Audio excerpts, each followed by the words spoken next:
থাকবেন বিশিষ্ট আবৃত্তিকার তাপস নাগ। অংশগ্রহণের জন্য যোগাযোগ করুন স্ক্রিনে দেওয়া নাম্বারে। অনুষ্ঠানটি দেখুন প্রতিদিন সকাল 7:30। নমস্কার, আমি তাপস নাগ। প্রতিদিনের মতো শুরু করছি আপনাদের প্রিয় অনুষ্ঠান চ্যানেল ভিশন আয়োজিত আজকের ভাবনা।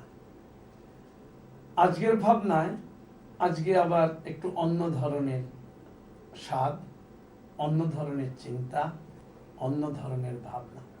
আমাদের মধ্যে যারা উপস্থিত আছেন আগে তাদের সঙ্গে আপনাদের পরিচয় করিয়ে দিচ্ছি। আমার বাঁদিকে রাজ দত্তগুপ্ত, রাজ দত্তগুপ্তর পাশে মধুমিতা চক্রবর্তী। নমস্কার। প্রথমে একটা কথা বলে রাখা দরকার যে রাজ দত্তগুপ্ত এবং মধুমিতা চক্রবর্তী দুজনেই দীর্ঘদিন ধরে বাচিক শিল্পের সঙ্গে যুক্ত। বাচিক শিল্পের এবং বাচিক শিল্প বলতে যে অনেকে আছেন শুধুমাত্র আবৃত্তি করেন, আবৃত্তিকার হিসেবে পরিচিত, কেউ আছেন শুধু সংযোজনার কাজ করেন বা ইংরেজিতে যেটা আমরা অ্যাঙ্কারার বলি পরিচিত। এনারা দুজন কিন্তু বাচিক শিল্পের প্রায় অনেক শাখাতেই অবাধ যাতায়াত। আর আমরা সাধারণত শ্রুতি নাটকটা খুব কমই করে থাকি, কিন্তু আজকের অনুষ্ঠান আমরা কিন্তু শুরু করব শ্রুতি নাটক দিয়ে। আমরা প্রথমেই রাজ দত্তগুপ্ত এবং মধুমিতা চক্রবর্তী কণ্ঠে একটা শ্রুতি নাটক আপনাদের সামনে উপস্থিত করছি। নমস্কার, আমরা শুরু করছি একটি শ্রুতি নাটক, সৌমিত্র বসুর লেখা নতুন বৌঠান। আনুমানিক 60 বছর বয়সে রবি ঠাকুর একদিন শেষ রাতে কাদম্বরী দেবীকে স্বপ্নে দেখেছিলেন এবং তাদের মধ্যে স্বপ্নে কিছু কথাবার্তা হয়েছিল। সেই পরিপ্রেক্ষিতেই সৌমিত্র বসু এই নাটক লিখেছেন নতুন বৌঠান। আমি রাজ দত্তগুপ্ত এবং আমার সঙ্গে মধুমিতা চক্রবর্তী রয়েছেন। নাটকটি পরিবেশন করছি।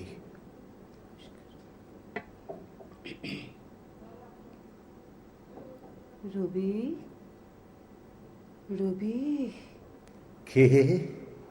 আমি। এদিকে তাকাও। কে? কে দাঁড়িয়ে ওখানে? ছায়া ঠিক নয়, কিন্তু ছায়ার মতো। মৃত্যু, মৃত্যু কি তবে এই? আমি আমি এসেছি, চিনতে পারছো না? আমি গো, তোমার নতুন বৌঠান। নতুন বৌঠান? তুমি? তুমি এসেছ? আমাকে নিতে এসেছ? যাবার সময় হলো বিহঙ্গের। এখনই কুলায় রিক্ত হবে, স্তব্ধ গীতি ভ্রষ্ট নীর পরিবে ধুলায়, অরণ্যের আন্দোলনে। তুমি এ কবিতা জানলে কি করে? এ তো তোমার সব কবিতা আমি জানি, তোমার সবটুকু।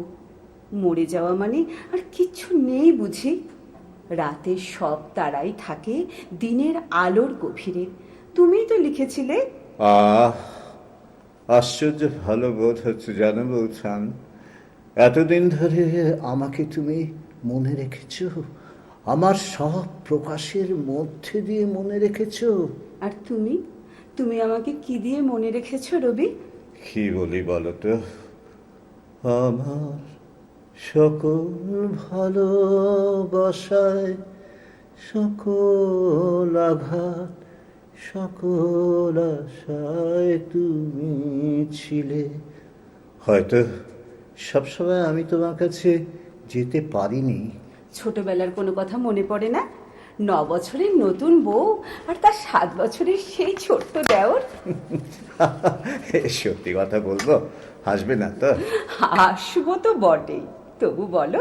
মনে পড়ে বাড়িতে তখন তুমি নতুন বউ, ছাদে বেড়াচ্ছিলে ছোট দিদির সঙ্গে। মনের কথা বলা বলি হচ্ছিল নিশ্চয়ই। আমি কাছে যাওয়ার চেষ্টা করতেই ছোট দিদি সে এক ধমক। ইস, তখন তোমার মুখখানি যা হয়েছিল, লজ্জায় অপমানে একেবারে রাঙা।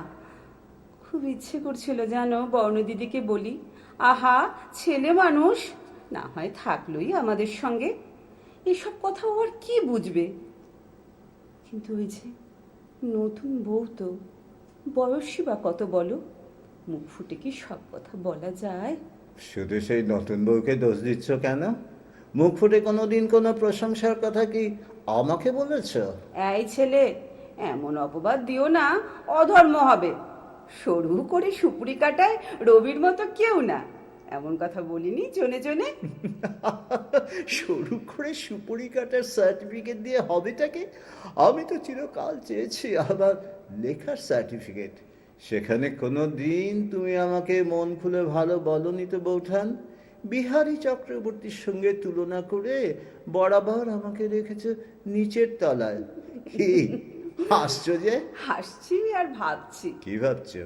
সেই রাগ এখনো মনের মধ্যে পুষে রেখে দিয়েছো? না গো না, সেসব কোথায় ফেলে এসেছি। সেসব থেকে গেছে আমার বুকের মধ্যে অতরের ফিকে হয়ে যাওয়া মন খারাপ করা গন্ধের মতো।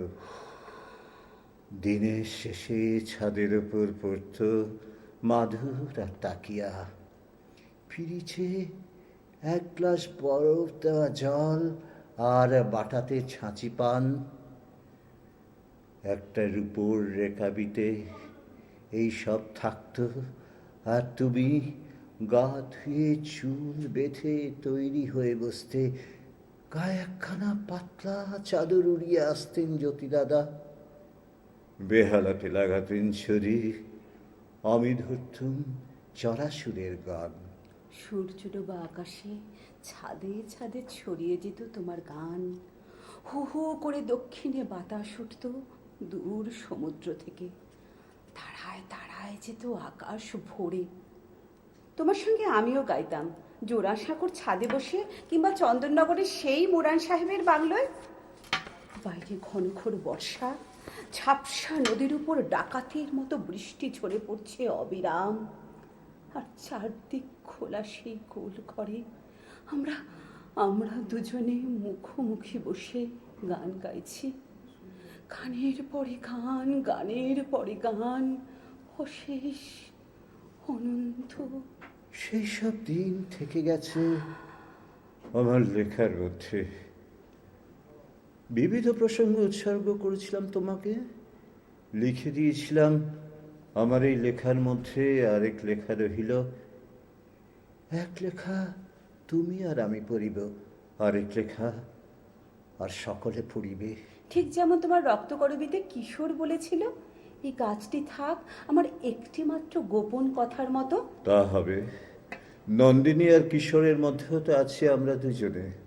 সেই সব দিনগুলো জানো রবি, আমাকে গোলাপের মতো ফুটিয়ে তুলেছিল। কে যে কাকে ফুটিয়ে তোলে নতুন বৌঠান। কিন্তু এইসব ভালো লাগার কথা তুমি আমাকে আগে কখনই বলনি তো। বললে বললে কি হতো? জানি না কি হতো, কিন্তু আমার কম বয়সের একটা কষ্ট হয়তো কমতো। তবে বলি শোনো, আমার না ভয় হতো তোমার লেখা শুনে। ভয়? কিসের ভয়? মনে হতো এ এক আশ্চর্য, গণ্ডিটা না সংসারে একে ধরবে না বেশি দিন। বোকার মতো নিন্দে করে তোমাকে বেঁধে রাখতে চেয়েছি। এত ছেলে মানুষ ছিলাম, ভাবতে পারিনি জোর করে কাউকে বেঁধে রাখা যায় না, নিন্দা করেও যায় না, আর ভালোবাসা দিয়েও যায় না। তোমার দাদাকেও তো আমি বেঁধে রাখতে পারিনি বলো। ছি বৌঠান, এ কি কথা! দাদা তোমাকে খুব ভালোবাসতেন, ভীষণ ভালোবাসতেন। তুমি চলে যাবার পর কত লোক তাকে বলেছে বিয়ে করতে। অমন দেবতার মতো রূপ, অমন মানুষ, কিন্তু জ্যোতি দাদার ছিল সেই এক উত্তর, বিয়ে করবো কি করে, তাকে যে ভালোবাসি। আমি বুঝতে পারিনি ঠাকুরপো। সারাদিনের পর বিকেল বেলায় তোমার কানের ওই ফুটন্ত গোলাপের মতো উন্মুখ হয়ে বসে থাকতাম যেন। তিনি আসতেনই না কোনো দিন, থেকে যেতেন বীরজিতালাউরির বাড়িতে। তারপর একদিন কি হলো বলো বৌঠান? বলতে কষ্ট হয় রবি, আজও এতদিন পরেও। তোমার তোমার দাদার জব্বার পকেট থেকে পেলাম একজন অভিনেত্রীর চিঠি। আসলে আমি তো সুন্দরী ছিলাম না কোনো কালে। সুন্দরী ছিলে না? কি আশ্চর্য দুটি চোখ ছিল তোমার নতুন বৌঠান।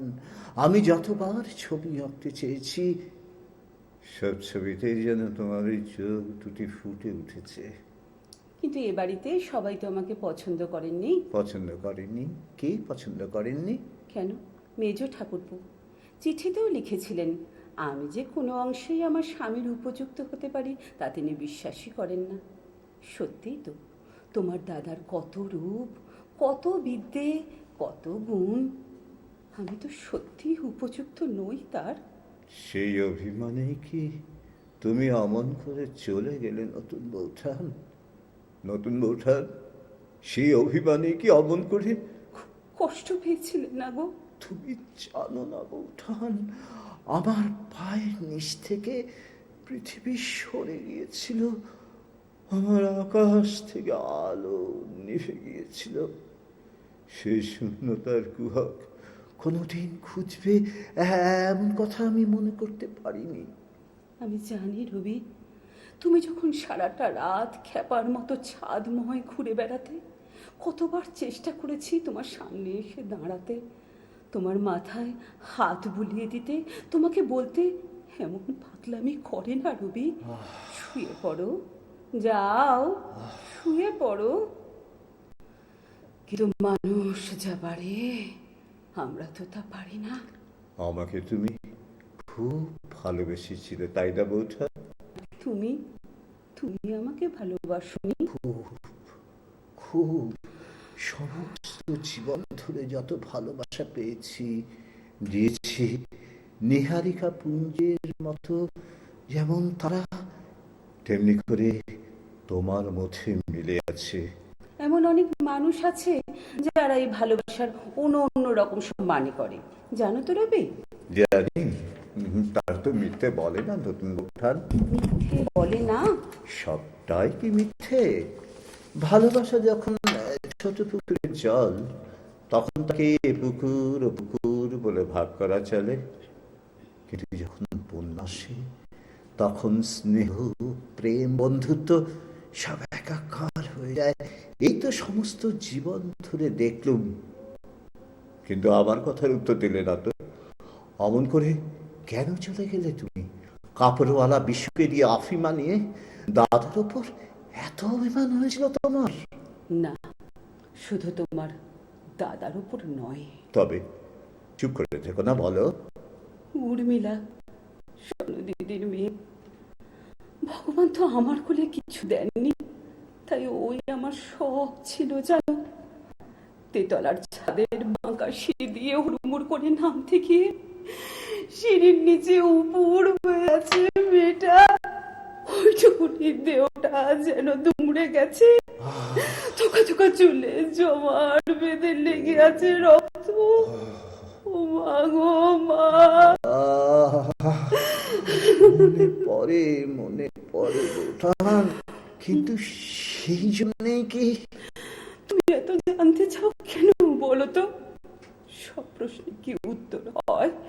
উত্তর পাওয়া ভালো।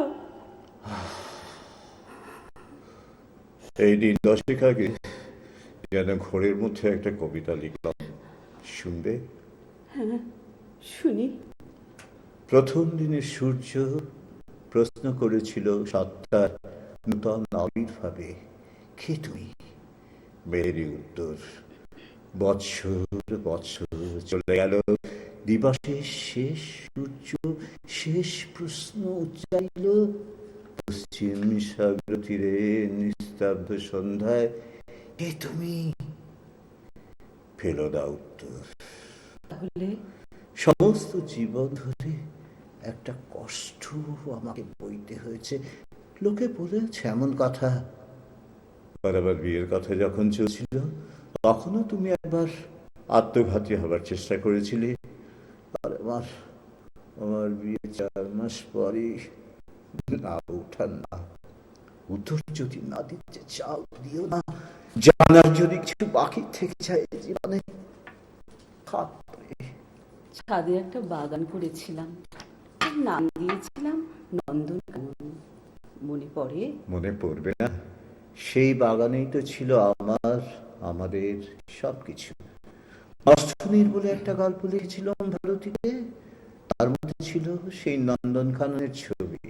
তার মধ্যে আরো অনেক কিছু ছিল রবি, সেটা নিছক বানানো গল্প ছিল না। কোনো গল্পই কি নিছক বানানো হয় বৌঠান? কত রন্ধ্রপথ দিয়ে তার মধ্যে জীবন এসে মেশে। কিন্তু নন্দনকাননের কথা কি বলছিলে? আমি বেশ বুঝতে পারছিলাম আমার সেই নন্দনকানন শুকিয়ে আসছে। উর্মিলা চলে গেল, তোমার দাদাও সরে যাচ্ছেন, আর তুমি খাঁচায় বন্দি ওই শ্যামা পাখিটার মধ্যে যেন নিজেকে দেখতে পেতাম। বিশু যখন তার কাপড়ের বোঝা আমার সামনে মেলে ধরলো, নানা রঙের কাপড়, চোখের সামনে নানা রঙের আলপনা এঁকে দিয়েছে, হঠাৎ মনে হলো মানায় না, মানায় না, মানায় না, এত রং আমার ঘরে মানায় না। তাকে কি বলেছিলাম, কেমন করে বলেছিলাম, কিচ্ছু কিচ্ছু মনে নেই আমার। শুধু মনে পড়ে তার চোখ দুটো আমার মুখের দিকে তাকিয়ে আছে, তাকিয়েই আছে। ভিতরের যা কথা সব পড়ে ফেলবে নাকি।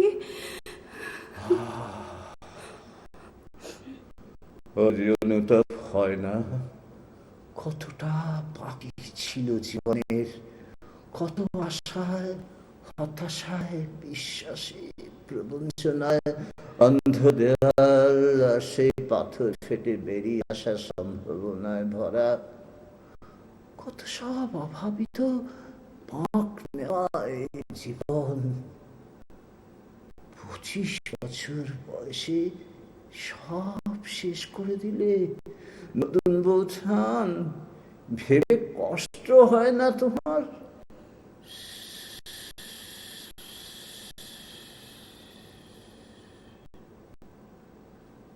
ভোরের বাতাস দিচ্ছে রবি, তুমি ঘুমিয়ে পড়ো, তোমার চাদরটা নেমে গেছে, বুকের কাছে টেনে দিই। রবি, রবি। নতুন বৌঠান, নতুন বৌঠান। এতক্ষণ আপনারা রাজ দত্তগুপ্ত ও মধুমিতা চক্রবর্তীর কণ্ঠে শ্রুতি নাটক শুনলেন। আমরা এবার একটু বাচিক শিল্পের অন্য শাখায় যাব, কারণ আমি প্রথমেই বলেছি যে এই দুজন শিল্পী বাচিক শিল্পের বিভিন্ন শাখা প্রশাখার সঙ্গে যুক্ত। আমরা যাব এবার আবৃত্তির মধ্যে। আমরা প্রথমে রাজ দত্তগুপ্তের কণ্ঠে একটি কবিতার আবৃত্তি শুনে নেব। নমস্কার। কবি সুকান্ত ভট্টাচার্যের লেখা প্রিয়তমাশু আমি আবৃত্তি করছি। সীমান্তে আজ আমি প্রহরী, অনেক রক্তাক্ত পথ অতিক্রম করে আজ এখানে এসে থমকে দাঁড়িয়েছি স্বদেশের সীমানায়। ধূসর টিউনিসিয়া থেকে স্নিগ্ধ ইতালি থেকে ছুটে গেছি বিপ্লবী ফ্রান্সে, নক্ষত্র নিয়ন্ত্রিত নিয়তির মতো দুর্নির্ভর অব্যাহত রাইফেল হাতে প্রতিবেশী বার্মাতেও। আজ দেহে আমার সৈনিকের কড়া পোশাক, হাতে এখনো দুর্জয়ের রাইফেল, রক্তে রক্তে তারঙ্গিত ধৈরা শক্তির দুর্বহ দম্ভ। আর এখন সীমান্তের প্রহরী আমি।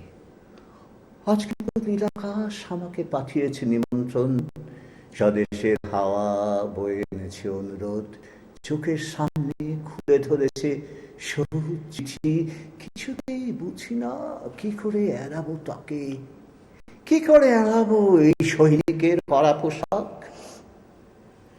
যুদ্ধ শেষ, মাঠে মাঠে প্রসারিত শান্তি, চোখে এসে লাগছে তারই শীতল হাওয়া প্রতি মুহূর্তে স্লথ হয়ে আসে হাতের রাইফেল গা থেকে খসে পড়তে চায় কড়া পোশাক। রাত্রে চাঁদ ওঠে, আবার চোখে ঘুম নেই। তোমাকে ভেবেছি কত দিন, কত শত্রুর পদক্ষেপ সোনার প্রতীক্ষার অবসরে, কত গোলা ফাটার মুহূর্তে, কতবার আবাত হয়েছে মন যুদ্ধ জয়ের ফাঁকে ফাঁকে তোমার আর তোমাদের ভাবনায়। তোমাকে ফেলে এসেছি দারিদ্র্যের মধ্যে, ছুঁড়ে দিয়েছি দুর্ভিক্ষের আগুনে, ঝড়ে আর বন্যায়, মারি আর মরকের দুঃসহ আঘাতে বারবার বিপন্ন হয়েছে তোমাদের অস্তিত্ব। আমি ছুটে গেছি এক যুদ্ধক্ষেত্র থেকে আরেক যুদ্ধক্ষেত্রে। জানি না আজও আছো কি নেই, দুর্ভিক্ষে ফাঁকা আর বন্যায় তলিয়ে গেছে কিনা ফিটিয়ে জানি না, তাও তবু লিখছি তোমাকে আজ, লিখছি আত্মম্ভর আশায়। ঘরে ফেরার সময় এসে গেছে, জানি আমার জন্য কেউ প্রতীক্ষা করে নেই মালায় আর পতাকায়, প্রদীপে আর মঙ্গল ঘটে। জানি সম্বর্ধনা রটবে না লোকমুখে, মিলিত খুশিতে মিলবে না বীরত্বের পুরস্কার, তবু একটি হৃদয় নেচে উঠবে আমার আবির্ভাবে, সে তোমার হৃদয়। যুদ্ধ চাই না আর, যুদ্ধ থেমে গেছে, পদার্পণ করতে চায় না মন ইন্দোনেশিয়ায়। আর সামনে নয়, এবার পিছনে ফেরার পালা। পরের জন্য যুদ্ধ করেছে অনেক, এবার যুদ্ধ তোমার আর আমার যুদ্ধ নেই। প্রশ্ন কথা, যদি এত যুদ্ধ করে পেলাম কি? উত্তর তার তিউনিসিয়ায় পেয়েছি জয়, ইতালিতে জনগণের বন্ধুত্ব, ফ্রান্সে পেয়েছি মুক্তির মন্ত্র, আর শান্ত বানায় পেলাম ঘরে ফেরার তাগাদা। আমি যেন সেই বাতিওয়ালা যে সন্ধ্যায় রাজপথে পথে বাতি জ্বালিয়ে ফেরে, অথচ নিজের ঘরে নেই যার বাতি জ্বালার সামর্থ্য। শুনলেন রাজ দত্তগুপ্তের কণ্ঠে প্রিয়তমা কবিতার আবৃত্তি। এবার একটা কথা এক্ষেত্রে নিঃসন্দেহে বলা যায় যে সুকান্ত ভট্টাচার্য প্রয়াত হয়েছিলেন 21 বছর বয়সে, কিন্তু দেখুন কি গভীর তার দৃষ্টিভঙ্গি বা সমাজ চেতনা। বা আজকে আমরা যখন দেখি, আজও সৈনিকেরা যখন লড়াই করছেন দেশের জন্য এবং কঠিন পরিস্থিতির মধ্যে দিয়ে এগিয়ে চলছে, এবং অনেক সময় তাদেরকে প্রাণ দিতে হচ্ছে, দেশকে সতর্কভাবে তারা পাহারা দিয়ে চলেছে। কিন্তু অনেক ক্ষেত্রে আজকাল আমাদের দুর্ভাগ্যের বিষয়, আমাদের রাষ্ট্রীয় শক্তি সেক্ষেত্রে কতটা সজাগ আমরা জানি না।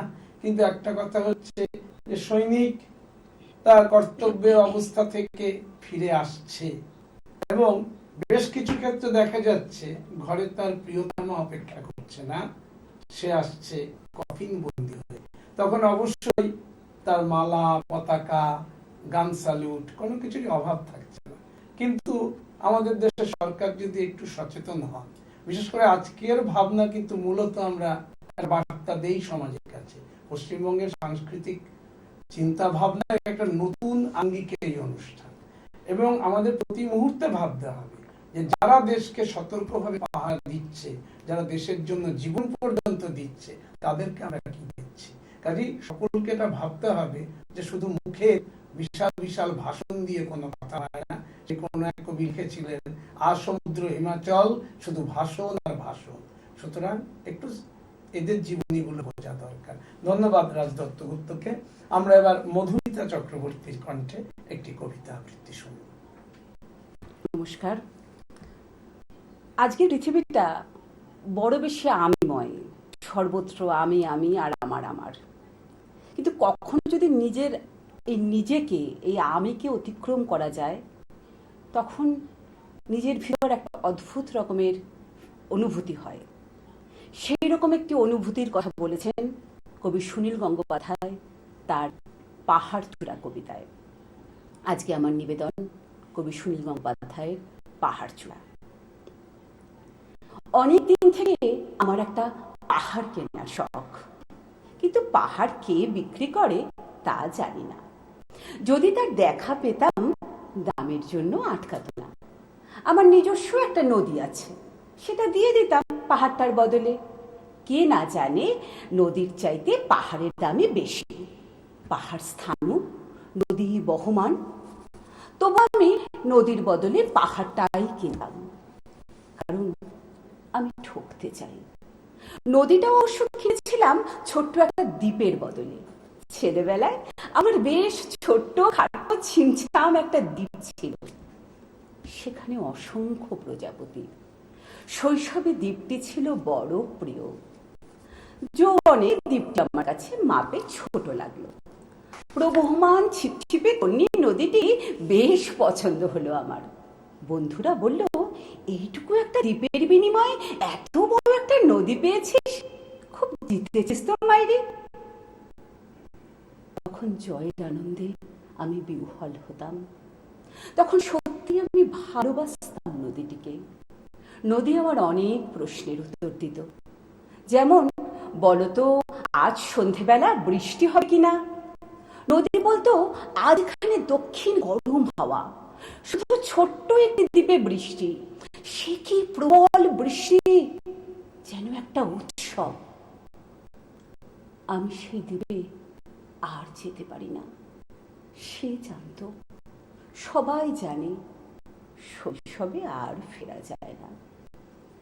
এখন আমি একটা পাহাড় কিনতে চাই। সেই পাহাড়ের পায়ের কাছে থাকবে গহন অরণ্য। আমি সেই অরণ্য পার হয়ে যাব। পাহাড়ের চূড়ায় মাথার খুব কাছে আকাশ, চরাচরে তীব্র নির্জনতা।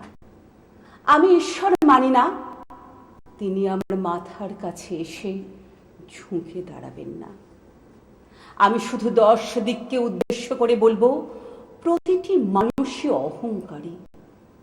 এখানে আমি একা, এখানে আমার কোনো অহংকার নেই। এখানে জয়ী হওয়ার বদলে ক্ষমা চাইতে ভালো লাগে। হে 10 দিক, আমি কোনো দোষ করিনি, আমাকে ক্ষমা করো, ক্ষমা করো, ক্ষমা করো। শুনলেন মধুমিতা চক্রবর্তীর কণ্ঠে আবৃত্তি। আর আবৃত্তি শিল্পী নিজেই কবিতার আগেই বক্তব্য রেখেছেন, সুতরাং আশা করি বুঝতে আপনাদের কোনো অসুবিধা হয়নি, অন্তত যারা কবিতা বোদ্ধা। আমরা আজকের মতো আমাদের আজকের ভাবনা অনুষ্ঠান এখানেই শেষ করব। রাজ দত্তগুপ্ত এবং মধুমিতা চক্রবর্তীর সঙ্গে নিয়ে আমি তাপস নাগ আজকের মতো আপনাদের কাছ থেকে বিদায় নিচ্ছি। কিন্তু যাবার আগে প্রতিদিন যে কথা বলে যাই, আগামীকাল ঠিক সকাল 7:30 আবার দেখতে ভুলবেন না চ্যানেল ভিশন আয়োজিত আপনাদের এই জনপ্রিয় অনুষ্ঠান আজকের ভাবনা। নমস্কার। নমস্কার। চ্যানেল ভিশন আয়োজিত গান, কবিতা, সাহিত্য ও আড্ডার এক অভিনব অনুষ্ঠান আজকের ভাবনা। অনুষ্ঠানে উপস্থিত থাকবেন বিশিষ্ট আবৃত্তিকার তাপস নাগ। অংশগ্রহণের জন্য যোগাযোগ করুন স্ক্রিনে দেওয়া নাম্বারে। অনুষ্ঠানটি দেখুন প্রতিদিন সকাল 7:30। চ্যানেল ভিশন আয়োজিত গান, কবিতা, সাহিত্য ও আড্ডার এক অভিনব অনুষ্ঠান আজকের ভাবনা। অনুষ্ঠানে উপস্থিত থাকবেন বিশিষ্ট আবৃত্তিকার তাপস নাগ। অংশগ্রহণের জন্য যোগাযোগ করুন স্ক্রিনে দেওয়া নাম্বারে। অনুষ্ঠানটি দেখুন প্রতিদিন সকাল 7:30।